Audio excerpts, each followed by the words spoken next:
Good evening. I'm glad to be here, and what I want to do is I want to talk a little bit about the technology and the issues of human augmentation.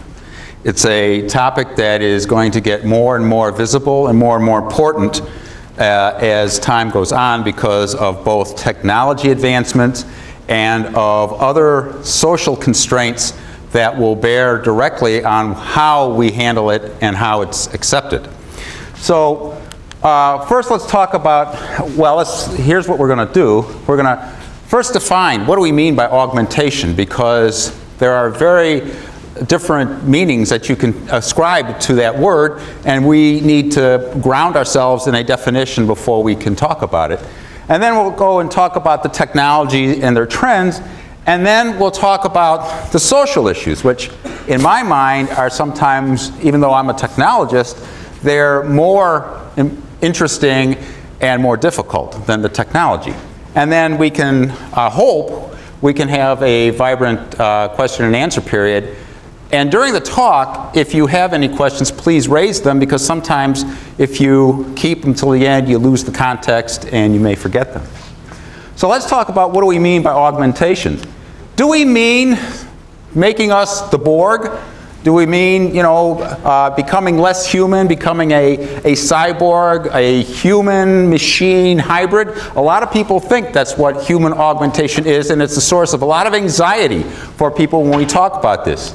Do we mean instead a race of superhumans? People who are stronger, healthier, who are more intelligent, who will make the rest of us obsolete? A lot of people think that's a possibility.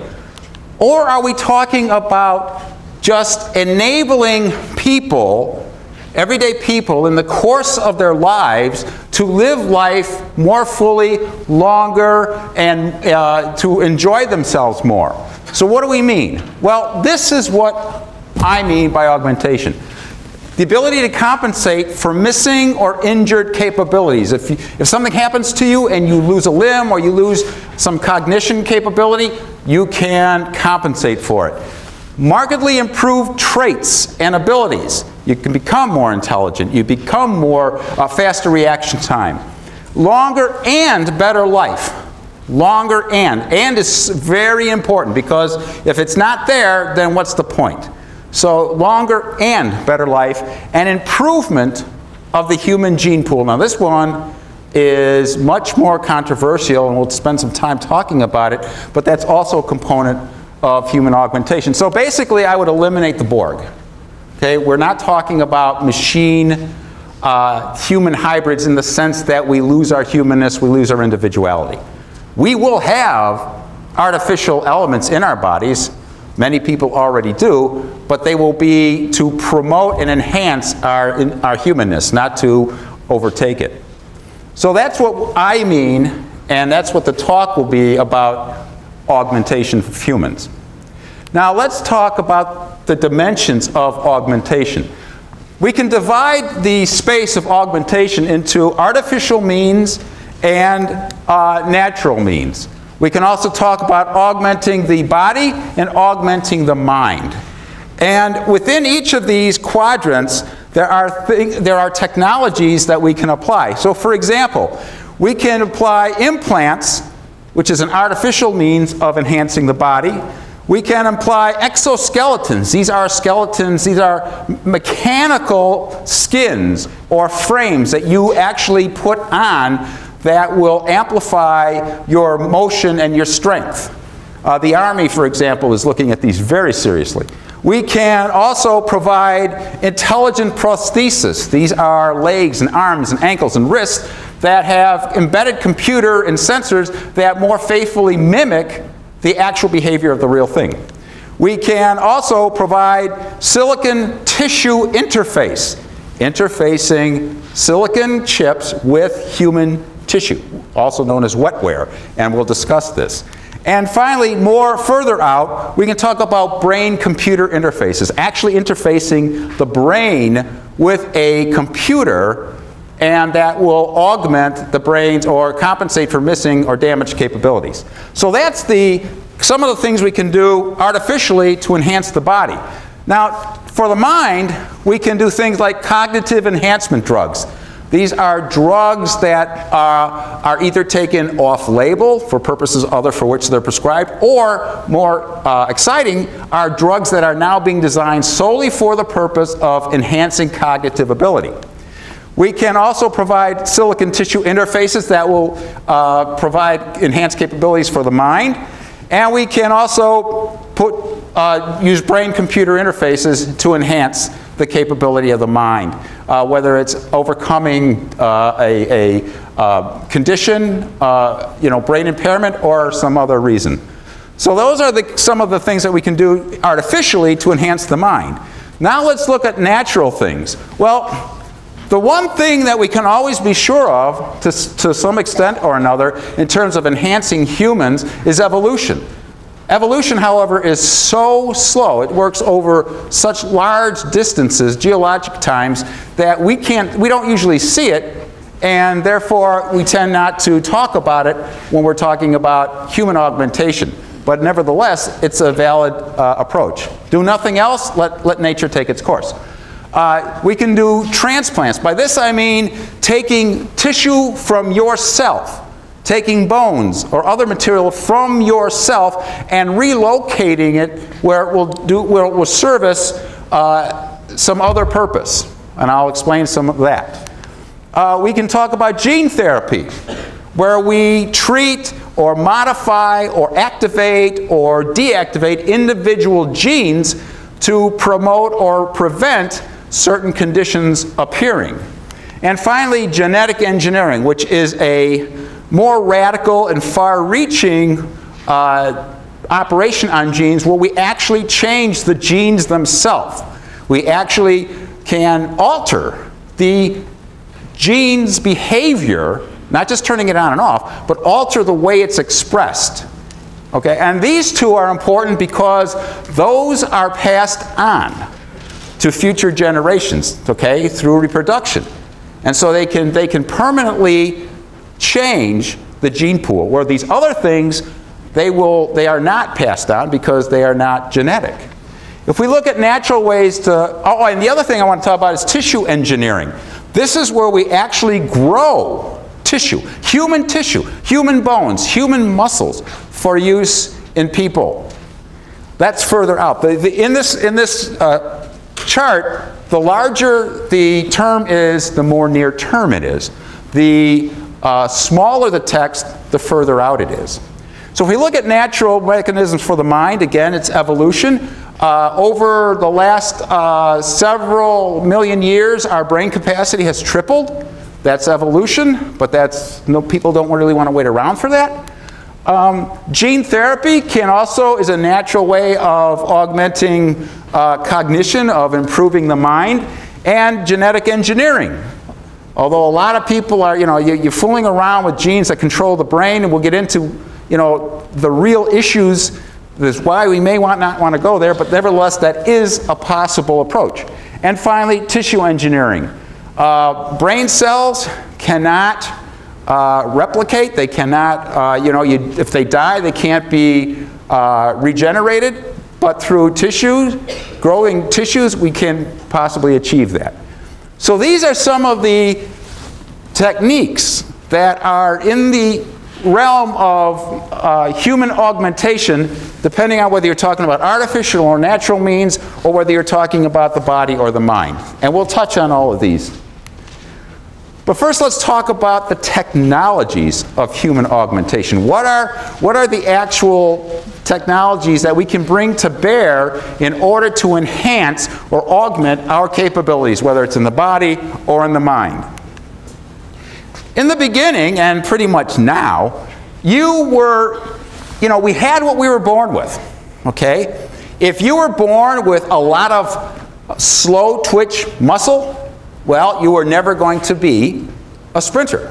No matter how hard you trained, you were never going to make the upper echelons of a sprinter. You just don't have the body for it. If you were born with a very, very good sense of timing and pitch, you could be a musician. Where if you weren't, the chances of you being a world-class musician are vastly diminished because you just did not have the capabilities. And in the past, and pretty much now, there's really nothing you can do about it, okay? You are a product of your limitations, and that's the way it is.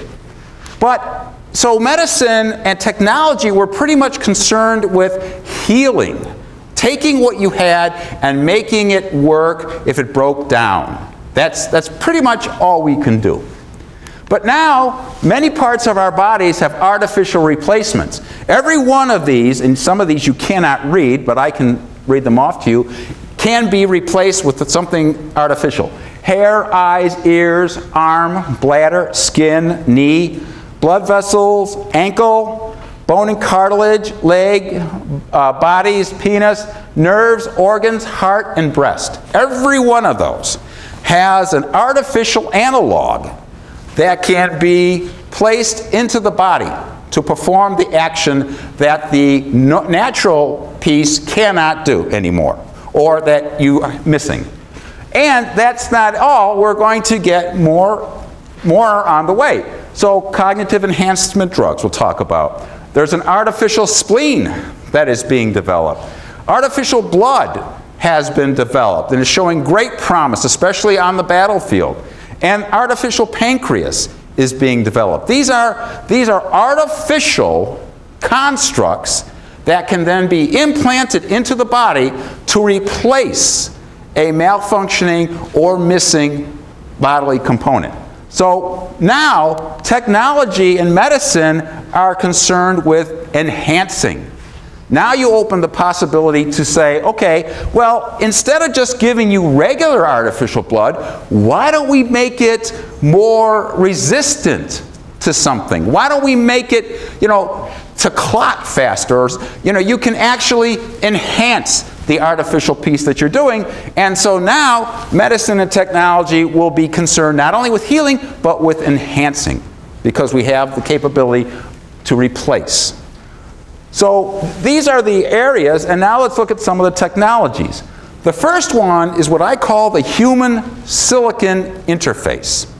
This is where you take tissue and you connect it directly to silicon. Here is an electron micrograph of a nerve cell. Nerve cells are rather large, and so they're easier to work with. This is a nerve cell that is directly attached to a silicon component. This is a chip, okay? And the way that's done is that the nerve cell is coated with a polymer that on one side bonds to other nerve cells, and on the other side bonds to silicon. And so you can actually connect directly nerve cells to silicon components, like memory chips or like processors. And this is being done in several labs throughout the world. Here is one way this is used. So you take a cluster of electrodes and you connect them to nerve cells. You could also connect them to optical receptor cells or other kinds of cells. And you can then take the signals that are produced in the brain that come through the nerve cell and then access the silicon chip, which can then go to a radio transmitter and send the signals to a computer where it can be analyzed. And this, in a very simple way, is how brain-computer interfaces work. But the point is that we are now in the process of merging silicon with what's called wetware, which is tissue. Okay? And tissue throughout different, this doesn't have to be brain tissue. This can be muscle tissue. Okay? This can be any kind of tissue.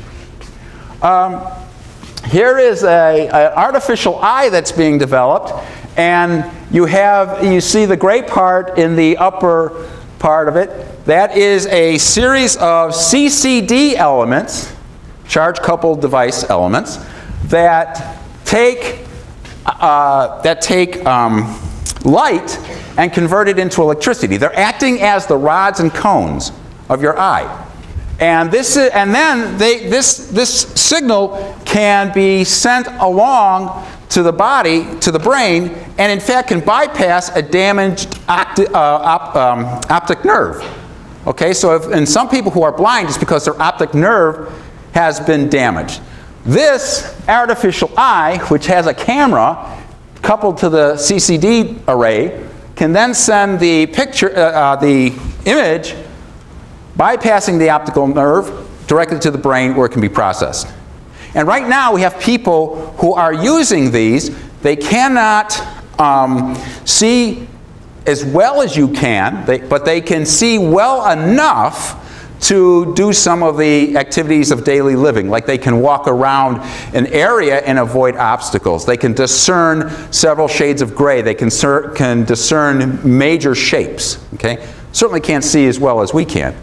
But now, as this gets more and more improved, as the CCD array becomes more dense and the processing becomes more intelligent, the acuity, the visual acuity, will increase. And now you say, at some point, well, if this is a camera, why can't we put in a zoom lens?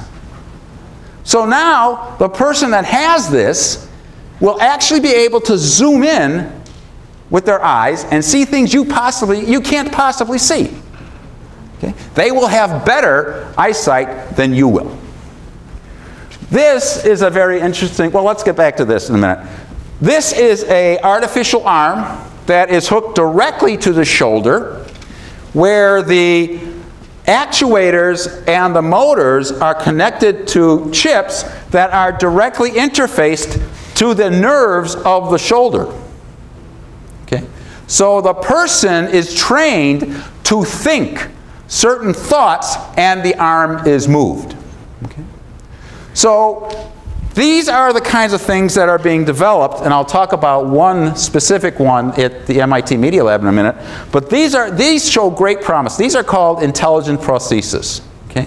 The idea that you link it directly to the brain and that you start to do what people with normal limbs do. You know, you think of something, when you want to move your hand or your arm, your brain has to first create the signal to do that is then sent to your nerves.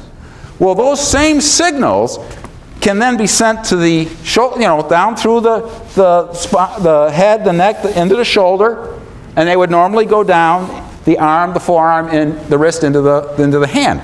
Well, they're intercepted here, decoded, and then electrical signals are sent to the arm, to the hand. Now, that's crucial. From here to here is nerve. From here to here is electricity. And why is that important? Signals through cells and neurons go about 100 meters per second. Signals in computer chips go at the speed of light, 3,000 times faster. What does this mean? This means that potentially somebody with this kind of arm will have faster reaction times than you can ever hope to. Okay? They will have faster reaction times, and they will have stronger limbs, stronger grips than you will ever have. Okay? So the person who is missing an arm that you think is disabled could in some cases be more able than you because of augmentation. Here is an example of a runner using a prosthesis that's called a cheetah. These are carbon fiber prostheses that have a natural spring capability, and the best runner on these cheetahs can approach within a couple hundredths of a second the world record sprinter in the same race. In fact, there was an issue a couple of years ago about a runner using cheetahs who wanted to participate in the Olympics.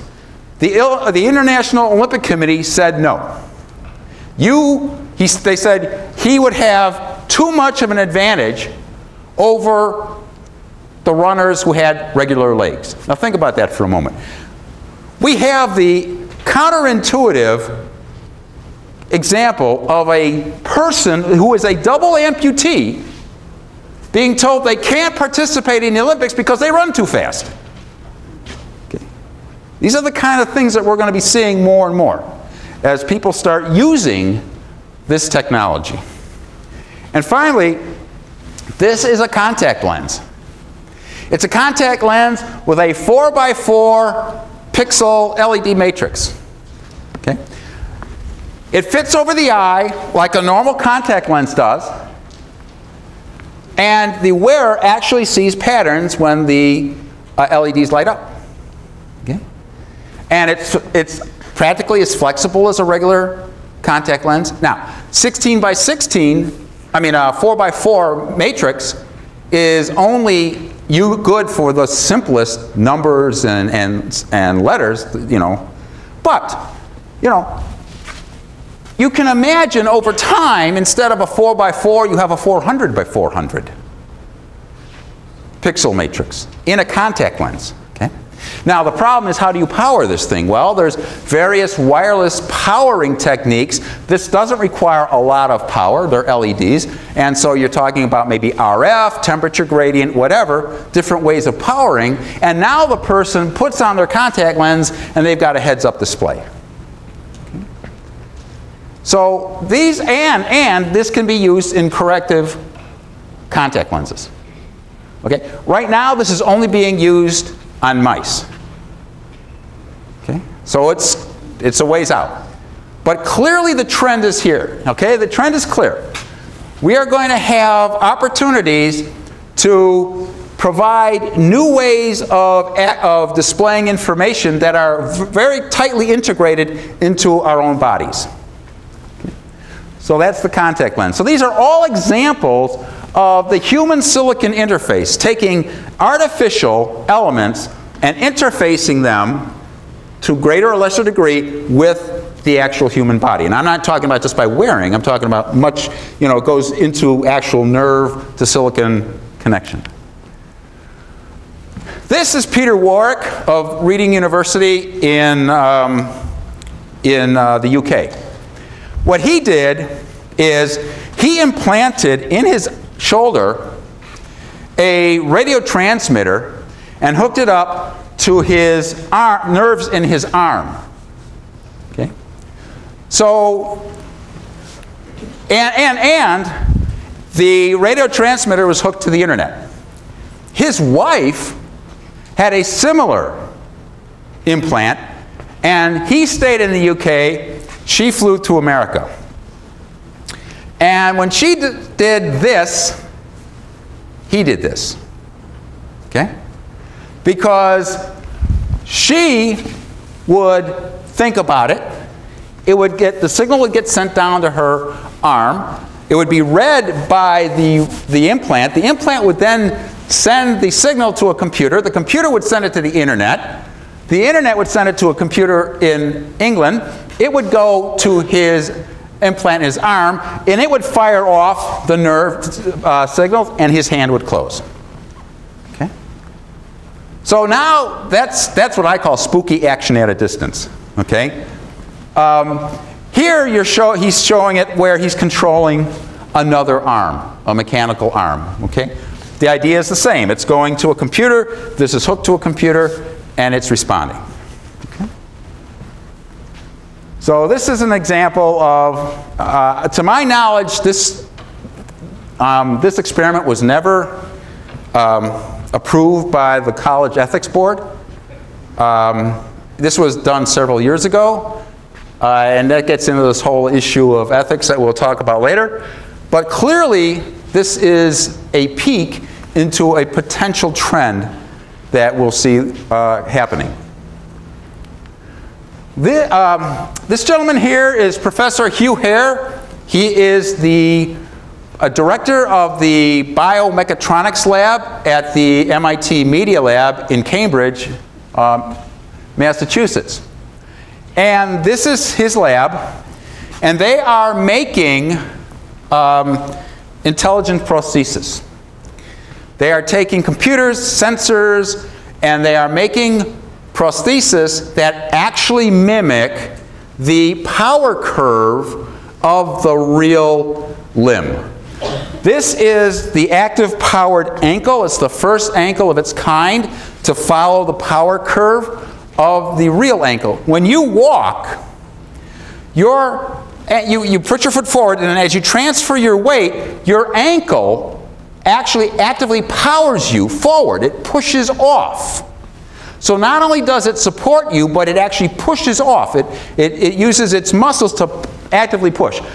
This ankle has a battery, it has a computer, it has actuators, it has sensors, and it does the same thing. And in films, you see people with normal ankles walking like this, right? Because there's no power. So you're dragging. The rest of your foot has to, the rest of your leg has to move it. When you have one of these, people with this ankle, they walk like this. Okay? Tremendous difference. And the exertion required, expended by the person with this ankle is much less because I'm not bringing my entire foot, or my entire leg with me. I'm just powering it like I normally do. So this is an example, and he's working now on a knee to do the same thing. But the real thing that, when I brought people to I remember the first time I met him. I was taking a tour of the media lab, and he's dressed like this. He's just walking around. He's a double amputee himself. He lost his legs below the knee in a mountain climbing, rock climbing accident. So it's funny because he's just talking and he's walking around talking to us, and then he says, "Oh, by the way," and he lifts his pants legs, and there's the artificial, leg, right, from the knee down, and it's like, whoa! So that kind of blew me away. But what really blew me away is I'm walking out of the building and I'm crossing Ames Avenue, and I look behind me and he's running across the street. Okay? This guy doesn't know that he's disabled. He would actually tell you he's not disabled. In fact, here he is climbing. He now climbs better than he did before he lost his legs. He can climb higher, better, and more difficult terrain. And the fact is, he's got different lengths of these. So depending on what kind of rock surface or the difficulty he's going to climb, he puts on different legs. Now, is that cheating? I don't know. He can climb better than most other people can who have their legs. Okay? This last person is Aimee Mullins. She is also a double amputee below the knee. She's wearing cheetahs here. Okay? She was born without a fibula. This thin strip right here, she did not have. She was told she would never walk.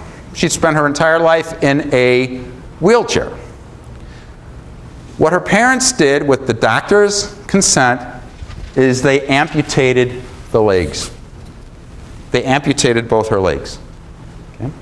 Now, she at one point held the world record for the NCAA Division I 100 and 200 meter sprint, as well as the long jump. Okay? She will tell you she doesn't have, she says, you have one pair of legs. I have 12. Okay? These are all of them. They're not all of them, but these are some of them.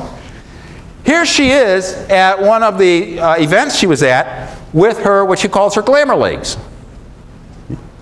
So she doesn't think she's disabled. In fact, she says, you are the guys who are disabled. You've only got one pair of legs. Depending on what I want to do, I can change my legs out. Okay? And I can do it better than you can. And Hugh Hare has been approached by runners who can't quite make it into the upper echelons, who half-jokingly, but only half, have asked if they can get their legs amputated so they can have cheetahs. Because then they think they can get into the top echelon. Okay? So, this is a mindset change. These people who you would view as disabled, they don't view themselves that way because they can use technologies that allows them to do things you can't do. They're enhanced. You're not. And it's only going to get more like this. So this is what the human silicon interface is leading to, okay, is enabling. This ability to say, I can do things you can't. You're probably disabled. I'm certainly not. There's another area we talked about, and that's tissue engineering, where we actually grow human tissue to form an organ or a piece of bone. And the way it's done is you have a nutrient system that provides the raw materials for the tissue, and then you have a scaffolding that is the outline or the model of the shape that you want. So it could be an ear, it could be a nose, whatever. And then you have a closed system where you pump this nutrient in and you take it out, and so you're just doing this, and over time the nutrient attaches to the scaffold, and after a while you have a new organ. Okay? This is the idea of tissue engineering. So what you can do is you can take cells from the person's body, so there's minimal chance of rejection, and you take it as a biopsy, you put them into a monolayer cell culture that provides the growing conditions, and then the extended cells, once they get to a certain proportion, a certain density, they are then put onto this scaffold, which is a polymer based, that allows the cells to then conform to the shape, and then you've got whatever it is you're trying to grow, and then you put it into the person. So some of the things that we're looking at being able to do this way are ears, heart valves, intestines, kidneys, hearts, on and on. Okay. So is this augmentation or is it healing? It can be both. Because imagine while you're developing this kidney, you can do something else to it to make it even better. And you can grow a kidney 2.0, okay? A new kidney, a better kidney. So this idea of tissue engineering is going to, some people think it's going to absolutely revolutionize medicine. Okay? And of course, this raises a lot of ethical issues, right? Is it, for example, if I'm fairly wealthy, because this is very expensive, labor intensive right now, can I contract to grow a garden of organs? In case one of mine, becomes disabled or malfunctioning, I just go and get a new one. So pretty interesting elements. Okay, this is the biggie. Genetic engineering. Why? Because once you do it, you change what happens afterwards. When you reproduce, those genetic changes have a high probability of being passed on. Well, they are passed on, okay, but whether or not they're actually expressed depends on whether they're recessive or dominant or whatever. But the fact is, they are passed on. You have altered the gene pool. And so this is where most of or a lot of the ethical questions start to really, really arise. But here's how it's basically done. You have something that will encode DNA, and you put that into a virus carrying the gene that you want to be implanted into the person or mouse or whatever. That virus then gets put into the nucleus of the cell, and then it becomes part of that cell's DNA. Okay. And so by doing this, you now have a new version of this human cell. Just recently, probably about a month ago, I read in Science that a researcher has actually created for the first time a cell that never before existed. a brand new cell with new DNA that was constructed from a combination of various other DNA. This is a new life form. It replicates. Okay? Never existed before. So there's an incredible number of issues with this. Here is an interesting scan. It shows bone marrow cells. They have, the ones that are lit up, they received a gene that corrected a deficiency in the bone marrow. And this was a Spanish patient. And this was done to fight a terminal brain disorder. So the bone marrow is being used as a gene factory, okay, to produce these cells that are then extracted and then used to treat this fatal brain disorder. But instead of treating a fatal brain disorder, why couldn't these cells provide the capability of enhanced memory, enhanced processing, okay? So the same technique could be potentially used for augmentation to make people even better. And again, once you do that with the genes, they're passed on to future generations, okay? That stays in the gene pool. Whereas all these other implants, artificial stuff, that doesn't go. You know, a person dies, that's the end of the line. Not with genes. This is a micrograph of a medium that was infused with stem cells. Of all the activity in genetic engineering right now and cellular engineering right now, stem cells are creating most of the excitement, and I'm sure you understand why. They are the progenitor cell. They're the cell that is not yet differentiated into a specific cell. And so you can actually take a stem cell and you can make it be a cell that goes in the heart or goes in the kidney or goes in the brain. Okay? So these stem cells are incredibly valuable because they're young, one thing. They haven't divided that many times. And second, they're undifferentiated. So they can be coaxed into whatever kind of cell we want them to be. So the use of stem cells, again, people think will completely revolutionize medicine. And here is an example. This is from a 2004 survey. These are disorders that have the potential to either be cured or diminished through stem cell therapy. And you can see it's a very long list. Now, I have no clue what half of this stuff is, okay? But it sounds mean, okay? And I probably wouldn't want it, okay? But the thing that I want you to recognize is the number of disorders that potentially could be solved, could be either reduced or eliminated through the use of stem cells. So very, very important. Now, cognitive enhancing drugs.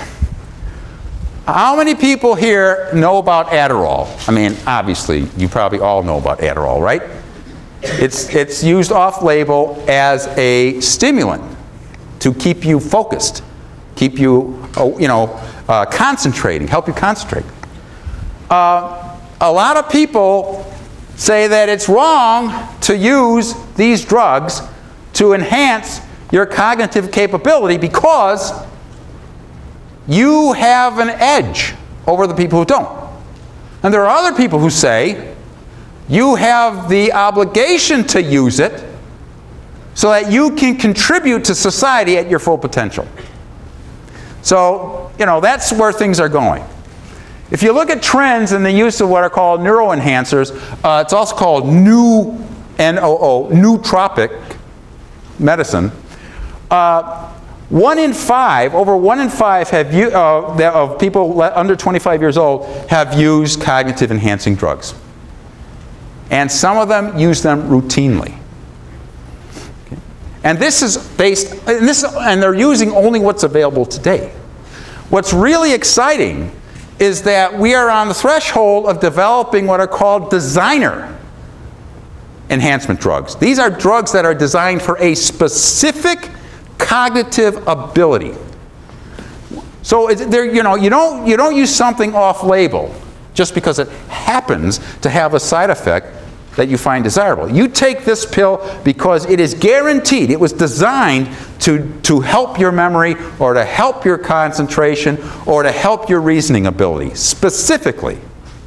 And that's what's coming. Okay? There is a huge pent-up demand for this kind of cognitive aid for two reasons. One, for competition in school, in the workplace, and two, as the populations are getting older, you've got the impairment of cognitive abilities that these smart drugs could deal with. And a poll was taken in the Institute of Ethics and Emerging Technologies in 2007, and they asked, should, and they put in quote, parentheses, legal and safe, okay, nootropics, cognitive enhancing drugs, be banned from academic tests? And the answers were, yes, they give an unfair advantage to those with access to them. Only 11% said that. Now, this is not a huge sample, all right? There were a total of 72 people, okay? So you can't make any statistical generalizations or inferences from it, but it's a snapshot into attitudes. So 11%, only 11% said, yes, it's unfair. Others said, should they be banned? No, but access to them should be guaranteed. 83% said that. And then finally, no, but scores should be adjusted so nootropic use gives no advantage, essentially making them a placebo or inert. Only 6% said that. 83% said, sure, they should be used, but with a caveat. Everybody should have access to them. And this is a foreshadowing of something that's going to arise called the biological divide. You've all heard of the digital divide, right?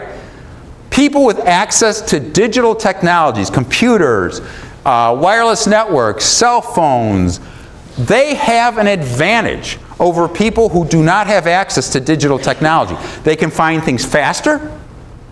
They can work more productively, so they have a lot of advantages that people who don't have digital technology do not have.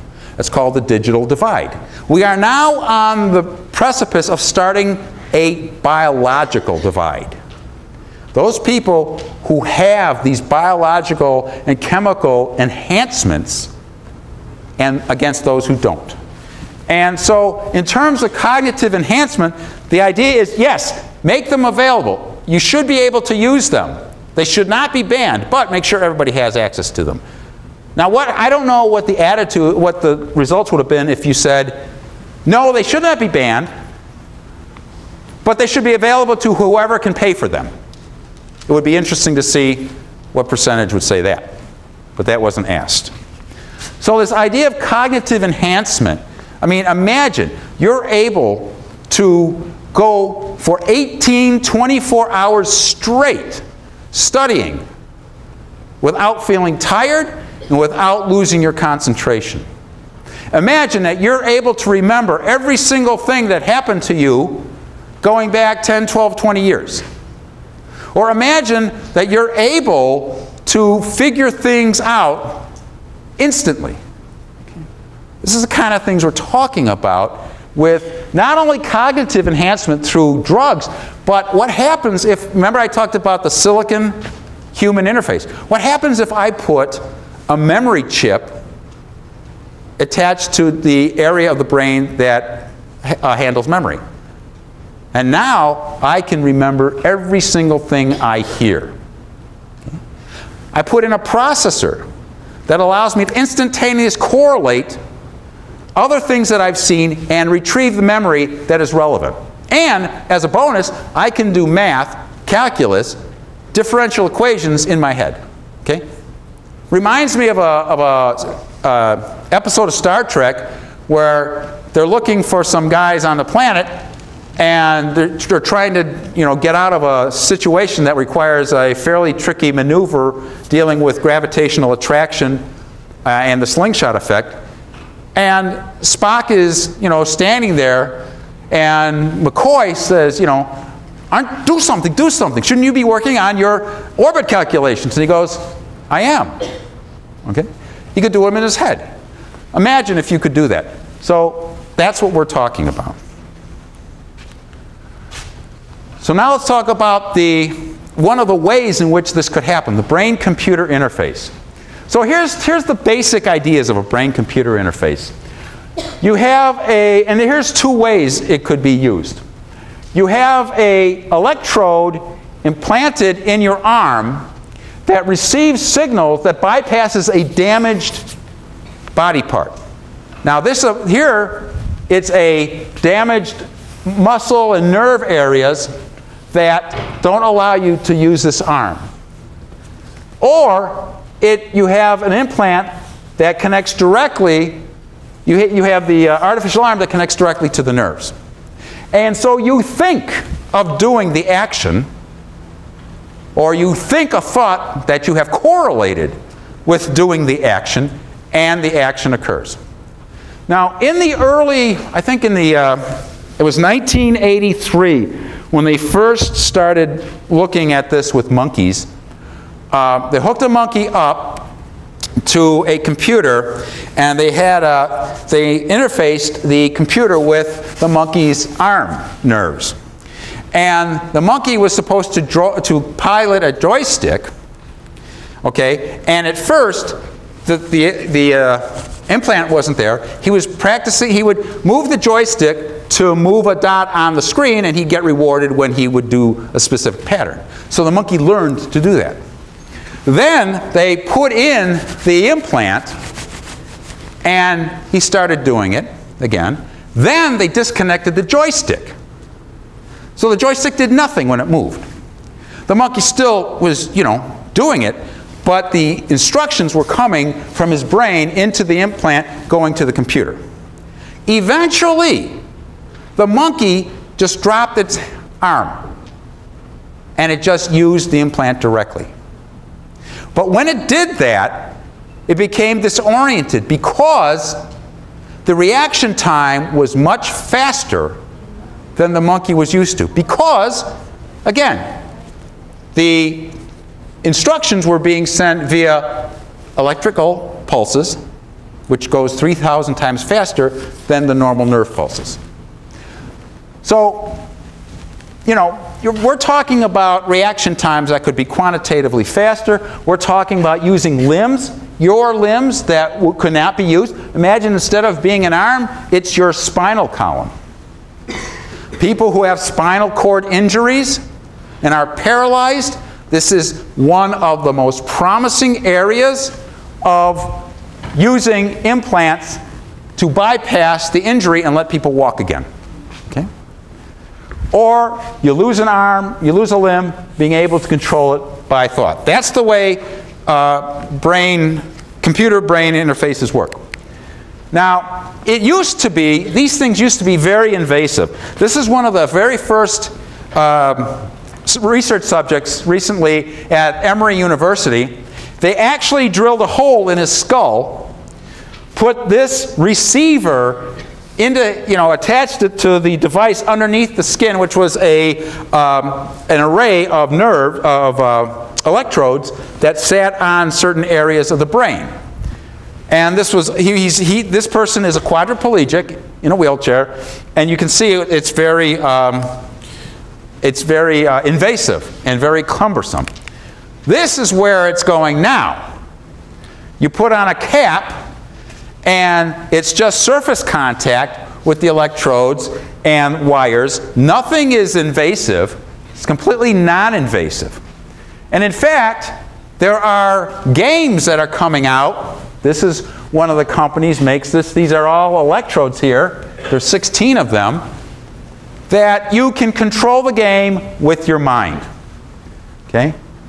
Now, I was at Next Fest in San Francisco a number of years back when they first started using these, and there was game called Brain Wars, and two people would sit at either ends of a table, and there was a board with a ball that was controlled by a motor underneath, and the motor was hooked up to either side to a computer that was interfaced to the caps these guys were wearing, and the more relaxed you were, the more the ball would go to your opponent. So the idea was you become so relaxed, it'll go to his side, you win. What's really weird is seeing these people play this game, and they're like, you know, I mean, it's got some social issues, I think, that need to be worked out. But this is already in entertainment. And here is where some people are going with this. This is an example of a baseball cap that houses the electrodes that then sit against the head that then receive the brain signals that are then decoded by a computer that is connected to that transceiver in the hat. These are one of the electrodes is behind the ear, so it's outside the cap. But the rest of them are inside the cap. So you can see that eventually these things could be in everyday pieces of headgear, and nobody would even know. Okay? But you would be able to perhaps have true telepathy in the sense that I'm thinking of something, my headpiece picks it up, sends it to my phone sends it to you, your phone sends it to your headgear, and it goes into your brain, and we're communicating with telepathy. Okay? So this is kind of what we're looking at, some of the things we're looking at. And finally, this is spooky. Everybody know this guy, Osmo? He is the Honda robot. This guy, and I'm calling it a guy, not a robot. I'm anthropomorphizing it already, Lord help me. He can run, he can climb stairs, he can follow verbal commands. Okay, I've seen movies of him, and it's uncanny. But now they're not satisfied with that. Now this guy has got a brain-computer interface, and he's controlling them just by thought.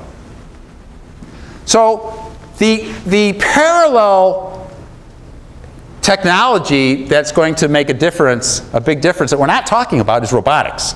Okay, robotics. And if we can start communicating with our robots by thought, you know, we're getting into the area that we used to think was science fiction. But this is possible. It's been demonstrated. Now, this gear is not something you'll have in your home anytime soon. But the one thing you can be sure about, if it involves electronics, it gets faster, cheaper, and smaller. Okay? So eventually, this will all shrink. And if history is any guide, it'll be in your phone eventually.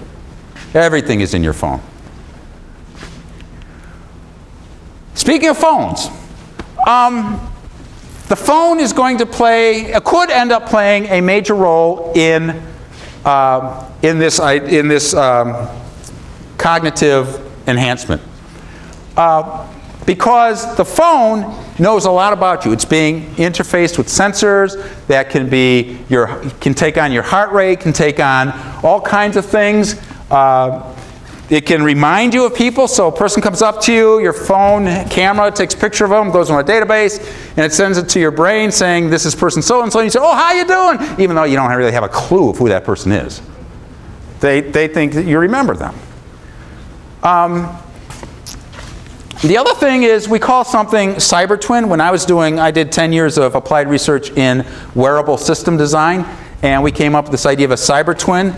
This idea of a device that you get at birth and stays with you your entire life and knows everything about you. You know, phones are becoming very, very much more powerful. They've got, they're going to have multi-core processors. They've got, you know, external memory cards. You can have 16 gigabytes of memory now. Eventually, these things will become your cyber twin, and they will have a major role in the enhancement. In your physical and mental enhancement. I'm going to go through some of these social issues rather quickly because we're running out of time. But these, unfortunately, are the hard things. I deal with technology all the time. I'm most comfortable dealing with technology. But these are some of the most interesting and most difficult things to deal with. And there's going to be a whole series of these things. Basically, the social issues are all around 3 areas: extending normal lifespan, enhancing traits and capabilities, and enhancing and improving the gene pool. These are the general areas that most of the social issues come from. And these are the common objections. It'll create a biological divide. Another objection, it's inherently too dangerous. We will never know enough to do it safely. Another one is it conflicts with religious teachings. Another one is it violates the natural order of things. It just ain't natural. And it will be an ecological and social disaster. And I'm going to very quickly go through each one of these. It'll create or expand the biological divide. I kid you not, there's already a terminology that has arisen about this. It's called the ordinaries and the augments. You guys are ordinaries. Okay? I'm an ordinary. But eventually there's going to be augments. People who use this technology to augment their capabilities. They're going to be faster, stronger, smarter, and healthier. And you won't be able to compete, whether it's at work or whatever. You know, I pity the people who are just reaching the age where they're going trying to meet a date, you know, and an augment comes in and this poor guy who's an ordinary says, I give up, you know. But this is, if anybody's seen the movie Gattaca, where, yeah, this is kind of like what we could be headed for. And this is a real concern. It's a real concern. And it's not going to be solved through technology. It's going to be solved through legislation, ethics, and other things that don't have a lot to do with technology. It's inherently too dangerous. We will never know enough to do it safely. Okay? So we got chemical hazards. We've got nanoparticle hazards. I'll explain that in a minute. We've got radiation hazards, and we got biohazards. We got enough hazards to keep us, you know, scared for a good long time. Everybody's familiar with these 3. This one requires some explanation. This one is the possibility that we will create nanoparticles, nanomachines, which we're already doing. We're including, you know, we have machines the size of the diameter of a human hair that consist of gears, levers, hinges. Okay? They open, they close. The size, the diameter of a human hair. Anyway, the worry is that we will give them the ability to replicate themselves. And we'll lose control. If anybody's interested in this, go to Wired magazine, August of 2007. Bill Joy, co-founder and chief technical officer of Sun, wrote an article that says, "Why the future does not need us." And basically he said, if we go down this path, there's a high risk that we will completely make ourselves extinct. Because we will not be able to control the forces we unleash. That's entirely possible. But I don't think in and of itself it's something that we should, you know, say, oh, we can't do it. It conflicts with religious teaching. The problem with this is that religious teaching sometimes change. You know, it used to be that the church taught that the earth was the center of the universe and imprisoned Galileo because he said otherwise, even though he was right. There was a huge outcry when in vitro fertilization was first developed. It was considered unnatural, you were playing God, and it was immoral. Now 2 million babies have been born by it. Most people don't give it a second thought. Birth control, the same thing. Immoral. You're playing God. You're preventing the course of a natural God sanctioned process. And interracial marriage. That also used to be, and said that the church would preach against it. But all of these things have changed. And part of it's because most religions and their teachings were first developed when we did not understand how the body worked. We didn't understand what the stars and planets were. Okay? We didn't understand how life began. So religious teachings by themselves probably is not a good reason to stop, but it's a damn good guide as to how to progress. Okay? And it violates the natural order of things. Well, what's the natural order of things? You know, we do heart transplants now. Okay? We do face transplants now. Okay? People used to say, you can't put a person's heart, somebody else's heart in there. They'll become that other person. It's just not natural. Now we do heart transplants fairly routinely. Face transplants we're starting. We already talked about in vitro fertilization. So the problem is the natural order of things keeps changing as we advance.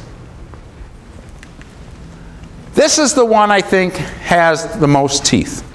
It will be an ecological and social disaster. Well, if you look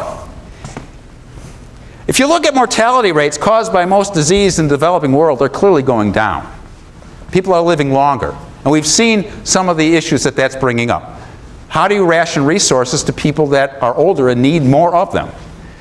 The world's population is the rate of growth, okay? The rate of growth is starting to slow down. But now what happens? So here's the thing. You've got, if people live much, much longer, you'll have decreased economic mobility. Older people will be staying in their jobs longer because they can. They can perform. Younger people won't be able to move up, so it's said.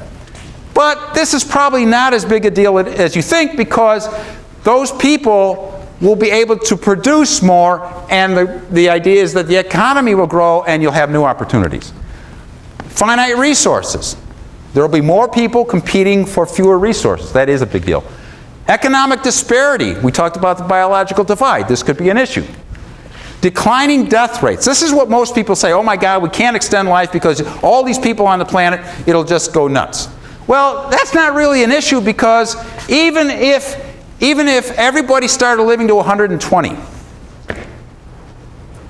it wouldn't happen right away.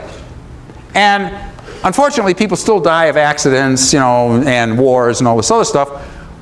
You would only increase the world's population by 6 to 10%. Okay, in the first, I think it's 4 or 5 decades. Clearly, a lot of people, but not the disaster we're talking about. But in response to that, you'd be getting extended productivity of the people who live longer and decreasing health care, tremendously decreasing health care costs. Okay? So the question is, I think the jury is still out on this one. Yes? Isn't it already happening in Japan? Yes. Well, what's going to see what that is the fact that it's a matter of timing. Okay? You've got a lot of people who are getting older. Okay? And remember, Japan is going through their lost decade of economic stagnation. Okay? So if they were a healthy economy, they could absorb these people. Okay, so it's not because, I mean, it's a contributing factor, but the underlying reason isn't that, it's their stagnant economy. Doesn't give the opportunity. And so I'm not saying that this is in a vacuum. I mean, there's all these other issues, right? But in and of itself, I think the jury is out. So, what is the future of human augmentation over the next several decades? First, we cannot be sure. I'm a technology futurist. I don't predict the future. What I do is I look at trends and I say, here are several possible futures if these trends go this way. Okay? So here are some good bets that I think we can count on. First, barring any catastrophe. Okay? If we get hit by an asteroid, all bets are off. Okay? If we go to a nuclear war, all bets are off, right? If aliens land and zap us, all bets are off, okay? So barring some significant catastrophe, here's what I think. Technology will continue to advance, okay? This is the evolution of computer power with cost, and this is cognitive capability. If you look, in any trend line you want to pick, doesn't matter, by the year 2020, 2030, 2040, our computers will have the intelligence of a human brain, supposedly. Okay? The actual processing power continues on an exponential curve.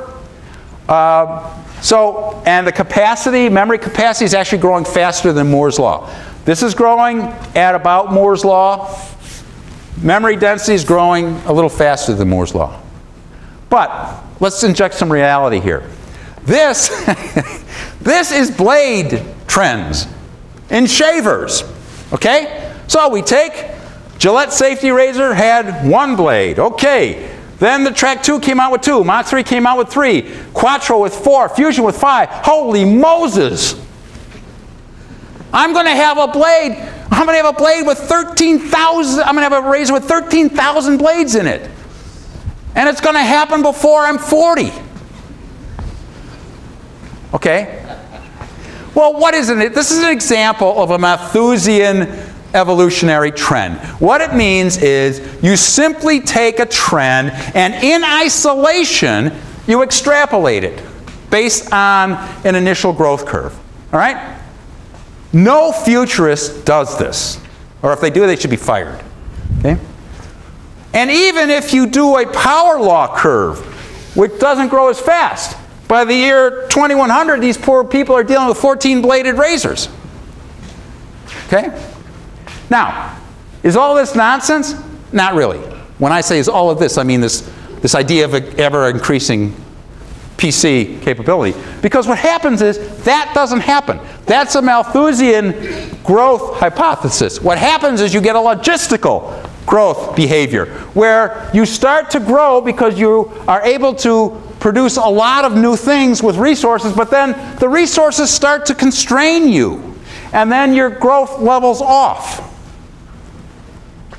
Now, in cases of the computer, in case of technology, this happens, but the reason the idea behind growing computer capability is not going to stop is because what really happens is you have a successive logistics model where the current technology does level off, but a new technology comes on board that starts all over again, shifted in time, and so now you keep going. And so in cases of computers, you're talking about things like 3-dimensional chips, where now you go the vertical dimension. You can't go any further in the horizontal. You can't pack any more transistors because of heat dissipation issues. Okay? So now you go up in the vertical dimension. You do optical computing, where you're no longer using electrical signals between the elements of the chips. You're using light. Okay? Much faster much larger bandwidth. Much more information can be transferred. Much faster processing. So there are, if you look at Moore's law, as we apply it now, yes, in 20 years, there's no more. You're at the atomic level. You simply cannot pack any more transistors into a chip because you can't do the lithography. You can't etch close enough. But, so you start to go up into 3 dimensions, or you do optical computing. So there are technologies that'll keep this going for a while. The other thing you can assume is that humans will continue to progress. Again, if we don't do ourselves in. This is the plot of the life expectancy. You can see it's been growing fairly linear over time since about 1850. This is the brain size in humans, millions of years. You can see it's growing up. Now, this is dangerously close to a Malthusian plot, right? Because why? The sparsity of the data.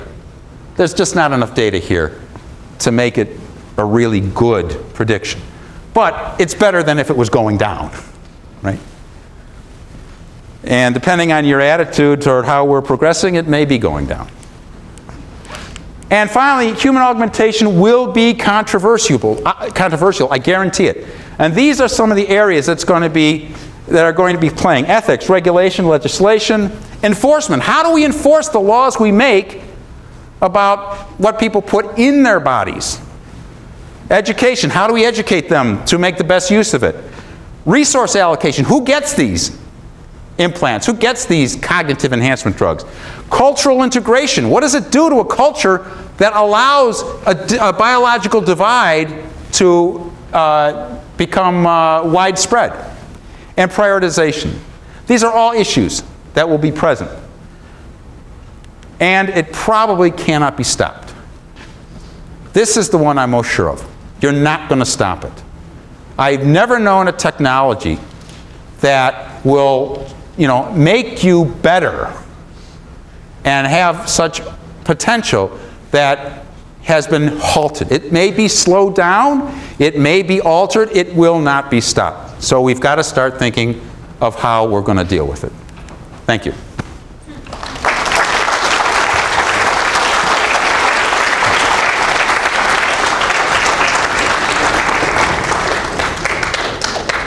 Are there any questions? I ran a little over, apologize.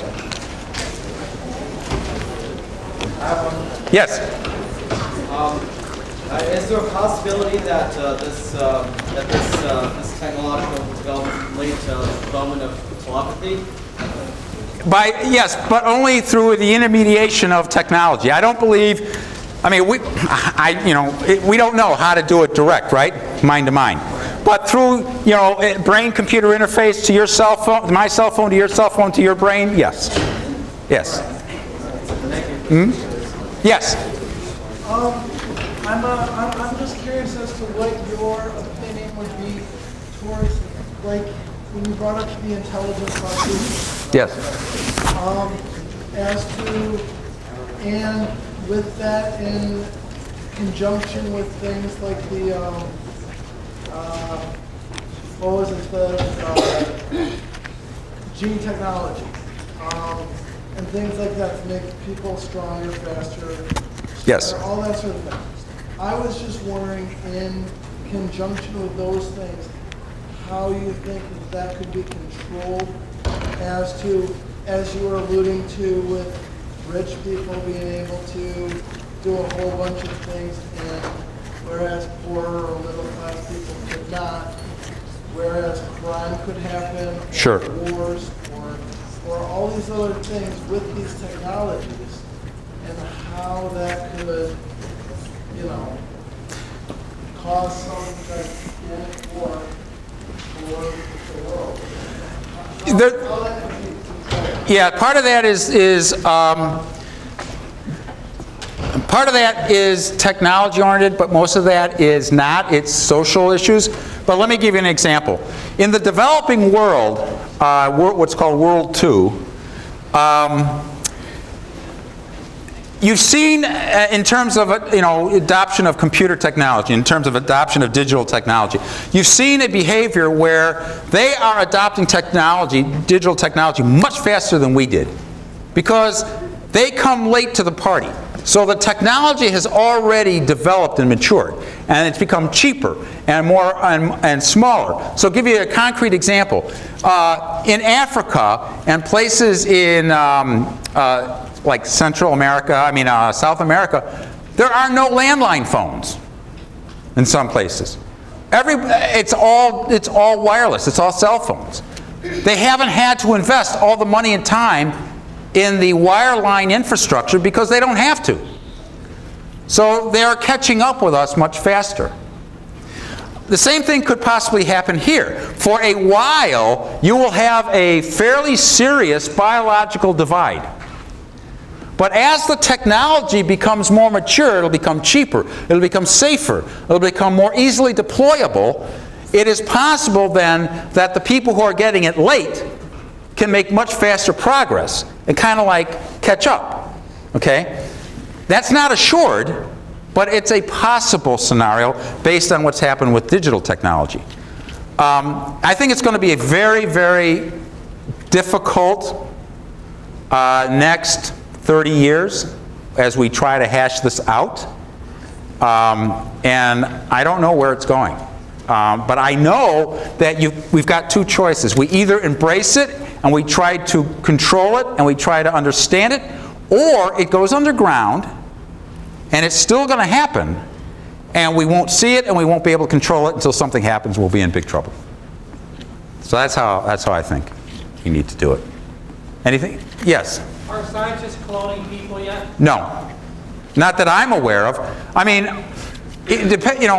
cloning people, first of all, people get cloned all the time. You realize that, right? Cloning happens all the time. It's called twins, right?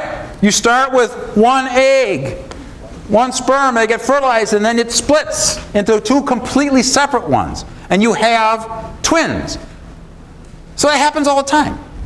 However, when you say cloning people, there's the science fiction idea where, okay, I want to get a clone of myself, so I go to a place, and then 2 months later, another me walks out, like this. Well, that's clearly not possible. You can't accelerate biological processes that fast that we know of. We don't know how to do it. So if you were going to do something, assume for a moment that you had all the technology available the artificial incubation, the womb, all this stuff available. Well, if you started now, your 25-year-old twin will be ready in 25 years. Well, you won't be 25. You'll be 50. So what do you want to use it for? Do you want to use it to harvest the parts for your 50-year-old body? These are the issues, but I don't think we have to worry about them because we don't have a clue how to do that yet that I know of. There have been reports that, you know, somebody did something, but like the guy in South Korea, but they haven't been replicated, and I think the ban on human cloning should remain where it is. You know, it should be enforced. Now, will there be somebody who tries it somewhere? I'm sure. I don't know. Yes?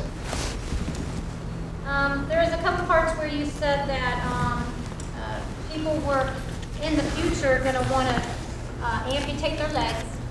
They're going to get fake arm parts. I feel like it's like the Bionic Man back in the 60s or whatever. What makes us any different than Hitler back in, who wanted to make the perfect mass array? What is the difference of what you're talking about with all this expensive technology to replace who we are as human beings? Well, there's a couple of differences. The Hitler analogy is why people shy away from genetic engineering. Genetic engineering has a history woven around eugenics, right? The selective breeding of usually a specific race, okay? What we're talking about is different.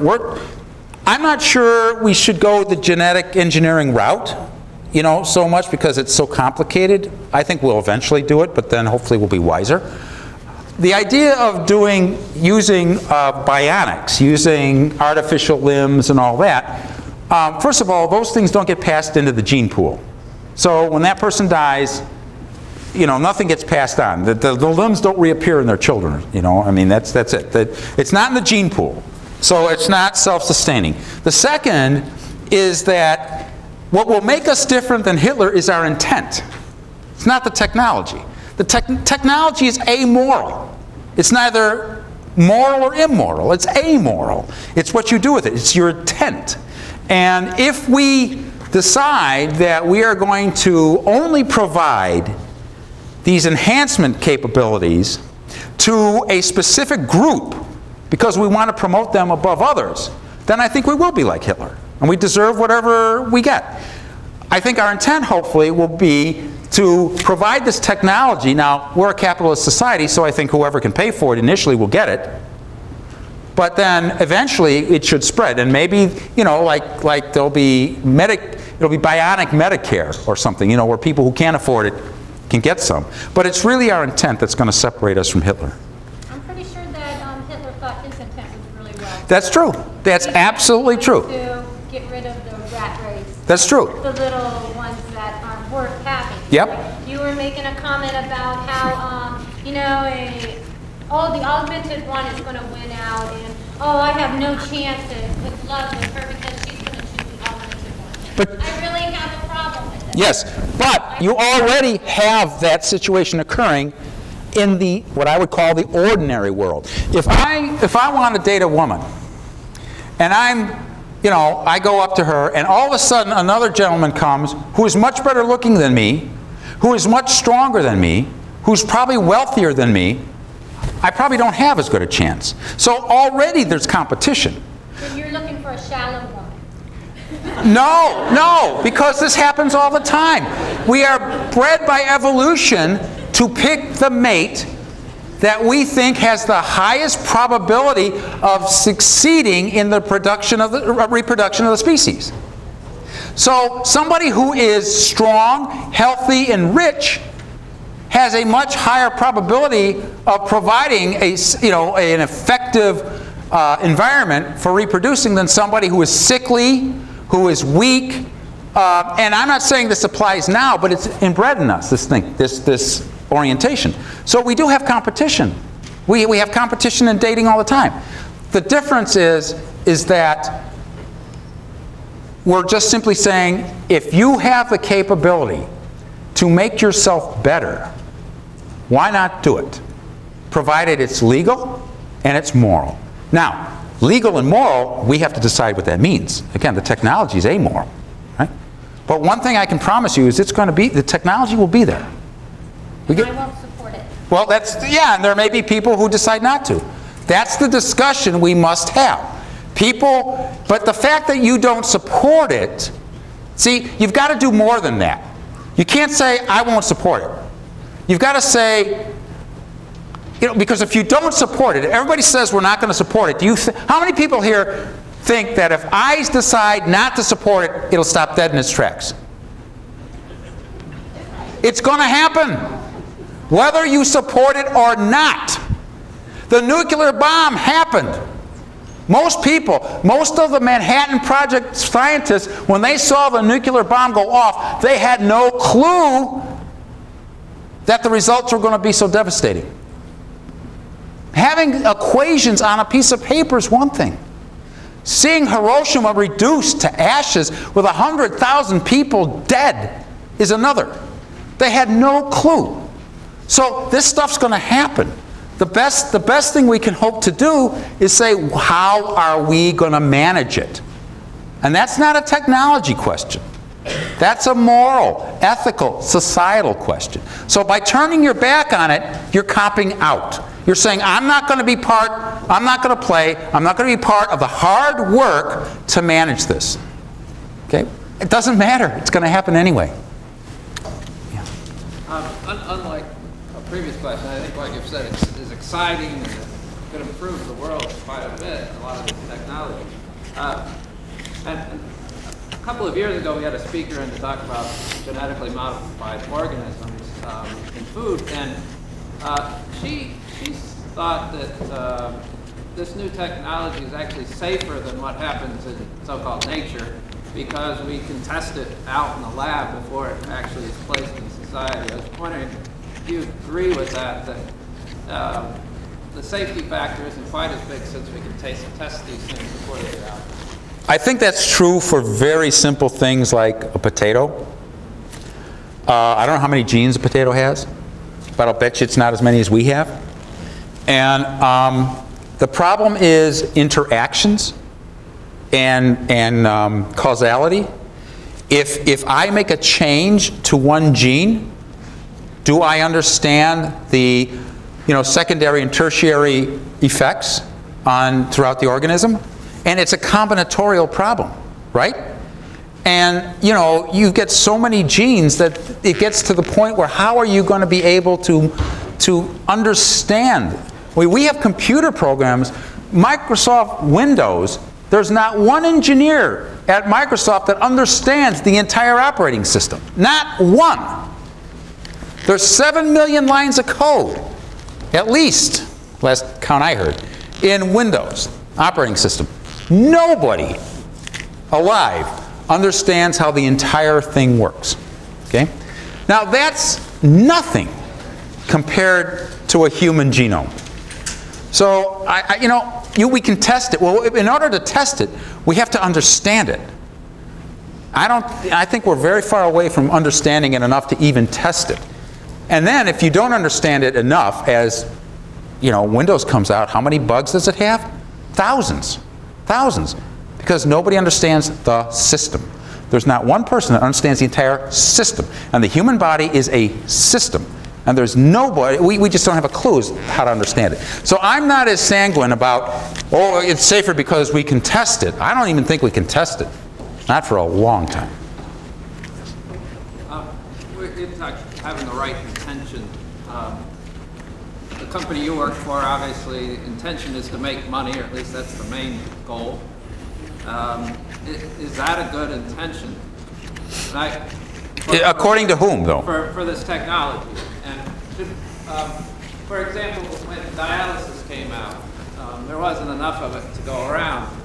And so they didn't take who had the most money. They decided that it would be rationed according to those who would do the best for society and the greatest need. Is that, should we, I suppose if it's driven by money and profit, people who have money will get these things first.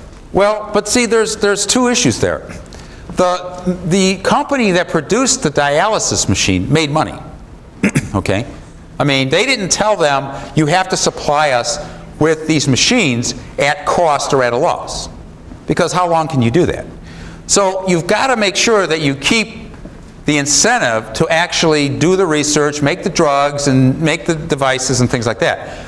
It's how you deploy the resources that are the issue.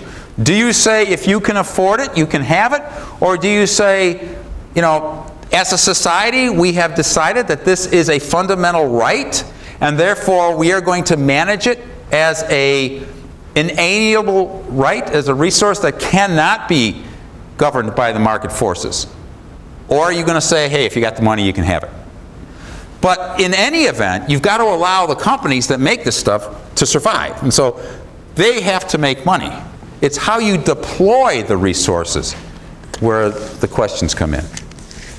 Could we think of it as giving it to those who are wealthy first helps in the future get it to those who... So like the trickle-down theory of human augmentation. I mean, I think that's probably going to happen anyway, short of a major societal intervention.